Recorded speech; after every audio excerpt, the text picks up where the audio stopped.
नमस्कार, आपका एक बार फिर स्वागत है चतुर और चाणक्य में। और मैं एक बार फिर हाजिर हूँ अपने गुरुजी यानी चाणक्य के साथ आपके समक्ष कुछ कानूनी प्रश्नों और उनके हल को लेकर। भाई आज गुरुजी बहुत व्यस्त लग रहे हैं। लगता है किसी कानूनी उलझन में उलझे हुए हैं और उनका ध्यान शिष्य की तरफ गया ही नहीं। तो चलिए देखते हैं आज वो किस कानूनी शंका का निवारण करेंगे। भाई चतुर, ऐसी बात नहीं है। मैं जानता हूँ तुम आ गए हो। भाई मैं आज जरा जो एक नई जजमेंट आई है सुप्रीम कोर्ट की, उसको स्टडी कर रहा था। सोच रहा था कि अब तुम्हें कुछ नई जजमेंट्स के बारे में भी ज्ञान दिया जाए। भाई पुराने लैंडमार्क केसेस के साथ साथ नए का भी तो ज्ञान होना जरूरी है ना। तो गुरुजी, आज हम किस जजमेंट की चर्चा करेंगे? भाई देखो चतुर, आज जो हम यहाँ पर जजमेंट डिस्कस करने वाले हैं वो है Anuradha Bhasin versus union of India. ये अभी लेटेस्ट ही जजमेंट है 2020 की, पर बहुत ही इम्पोर्टेंट है, समझे। जी गुरुजी, मैंने भी इस जजमेंट के बारे में सुना है। और जहाँ तक मुझे ज्ञान है, यह जो जजमेंट है वो freedom of speech and expression के साथ जुड़ी हुई है। ठीक है ना गुरुजी? भाई जानता हूँ चतुर, जानता हूँ। कानूनी मसलों पर तुम हमेशा अपडेटेड रहते हो। बिल्कुल सही बात है। अब ध्यान से सुनो। देखो चतुर, कॉन्स्टिट्यूशन ऑफ इंडिया का जो आर्टिकल 19 का 1 का ए है, वो इंटरनेट के थ्रू प्रत्येक सिटीजन को अपने आप को एक्सप्रेस करने का अधिकार देता है। अब वहाँ पर सोशल मीडिया का कोई भी फॉर्म हो सकता है, चाहे वो ट्विटर हो, व्हाट्सएप हो, फेसबुक हो, पर वहाँ पे आपको freedom of speech and expression का पूरा पूरा राइट है, और वो प्रत्येक सिटीजन का फंडामेंटल राइट है, समझे। जी गुरुजी, ये तो समझ आ गया। पर गुरुजी, क्या freedom of speech and expression को लेकर कुछ और भी इम्पोर्टेंट जजमेंट्स हैं यहाँ पर?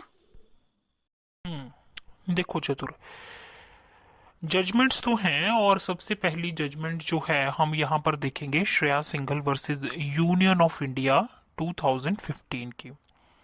इसमें की सुप्रीम कोर्ट ने हेल्ड किया कि जो सेक्शन 66 ए है ऑफ आईटी एक्ट, वो वेग है और आर्बिट्रेरी है, और वो डिस्प्रपोर्शनेटली जो है राइट ऑफ जो स्पीच है, फ्री स्पीच है, उसको इन्वेड कर रही है। इसलिए उन्होंने इस सेक्शन को, मतलब 66 ए को क्या कर दिया, स्टक डाउन कर दिया। ठीक है। देखो चतुर, दूसरा जो हमें यहाँ पे जजमेंट दिखाई देता है वो है Manik Taneja versus state of Karnataka 2015 की ये जजमेंट है। ठीक है। यहाँ पर सुप्रीम कोर्ट ने हेल्ड किया कि अगर कोई भी सिटीजन जो है वो किसी सोशल मीडिया प्लेटफॉर्म पे अगर किसी गवर्नमेंट पॉलिसी को लेकर या किसी डिपार्टमेंट की, गवर्नमेंट डिपार्टमेंट की वर्किंग को लेकर अगर कोई उसे फेयरली क्रिटिसाइज कर रहा है, तो आप उसको क्रिमिनल इंटिमिडेशन में अंडर सेक्शन 503 आईपीसी काउंट नहीं करेंगे।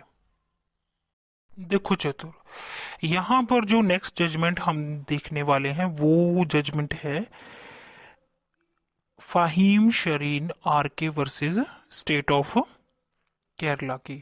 केरला हाई कोर्ट की ये जजमेंट है सितंबर 2019 की, यानी कि पिछले ही वर्ष की। अब इसमें ये हाई कोर्ट ने हेल्ड किया कि internet access is a fundamental right. No doubt आप इस पे रिस्ट्रिक्शंस इम्पोज कर सकते हैं अंडर आर्टिकल 19(2) के। जैसे कि कई बार हालात बहुत ख़राब हो जाते हैं, जम्मू कश्मीर जैसे हालात हो जाते हैं, इन दैट केस। बट आप ऐसी रिस्ट्रिक्शंस को इम्पोज करते समय डॉक्ट्रिन ऑफ प्रोपोर्शनैलिटी का ध्यान रखेंगे। और जब भी आप रिस्ट्रिक्शंस इम्पोज करेंगे, तो जब आप असेंशियल सर्विसेज की बात कर रहे हैं, जैसे कि मेडिकल फैसिलिटीज़ हो गई, हेल्थ सेक्टर हो गया, एजुकेशन हो गया, तो वहाँ पर आपको इंटरनेट एक्सेस देना ही पड़ेगा, इंटरनेट सर्विसेज प्रोवाइड करवानी ही पड़ेगी। जैसा कि फ़हीम शरीन के केस में केरला हाई कोर्ट ने इंटरनेट एक्सेस और राइट टू एजुकेशन को साथ में जोड़कर देखा। और अनुराधा भसीन के केस में जो अभी लेटेस्ट जजमेंट आया है 2020 का, उसमें सुप्रीम कोर्ट ने इसी बात पर मोहर लगाई। जी गुरुजी, ये तो समझ आ गया। पर गुरुजी यहाँ पर एक शंका है, क्या जैसे कि सभी नागरिकों को, भारतीय नागरिकों को right to speech and right to expression है, क्या जो सरकारी अधिकारी हैं या गवर्नमेंट एम्प्लॉयज़ हैं, क्या उन्हें भी ऐसे ही freedom of speech and expression है? चतुर देखो, यहाँ पर मैं तुम्हें जो है अभी लेटेस्ट जजमेंट आई है 9 जनवरी 2020 को, Lipika Paul versus state of Tripura की। यहाँ पर यही प्रश्न उठाया गया था कि गवर्नमेंट ऑफिशियल्स को क्या सोशल मीडिया प्लेटफॉर्म्स पे अभिव्यक्ति का अधिकार है या नहीं है। तो जो हाई कोर्ट है उन्होंने ये हेल्ड किया कि गवर्नमेंट ऑफिशियल्स को भी सोशल मीडिया के डिफरेंट प्लेटफॉर्म्स पे पोस्ट और पब्लिकेशन का अधिकार है। और उन्होंने ये बात कही, उन्होंने ये हेल्ड किया कि जो गवर्नमेंट एम्प्लॉयज़ भी हैं उनके भी अपने पॉलिटिकल बिलीफ्स हो सकते हैं और उन्हें उनकी अभिव्यक्ति का पूरा पूरा अधिकार है। हाँ, पर जब वो ऐसी अभिव्यक्ति करेंगे तो जैसा कि प्रत्येक राज्य के अपने सर्विस रूल्स होते हैं, जैसे कि इस केस में Tripura civil services conduct rules 1988 का हवाला दिया गया। तो ऐसे नियमों को, ऐसे सर्विस रूल्स को ध्यान में रख कर उनके अधीन रहते हुए जो वेरियस गवर्नमेंट एम्प्लॉयज़ हैं वो सोशल मीडिया के विभिन्न प्लेटफॉर्म्स पर अपने विचार अभिव्यक्त कर सकते हैं। ठीक है।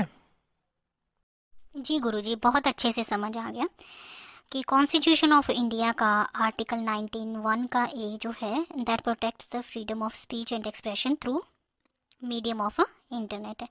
और साथ में ये भी पता चल गया कि अगर किसी तरह की रिस्ट्रिक्शंस भी इम्पोज करनी है अंडर आर्टिकल 19(2) के अधीन, तो वो जब भी हम इम्पोज करेंगे तो डॉक्ट्रिन ऑफ प्रोपोर्शनैलिटी का वहाँ पर ध्यान रखना ज़रूरी है। ठीक है ना गुरुजी? भाई चतुर, बिल्कुल ठीक है, बिल्कुल ठीक है।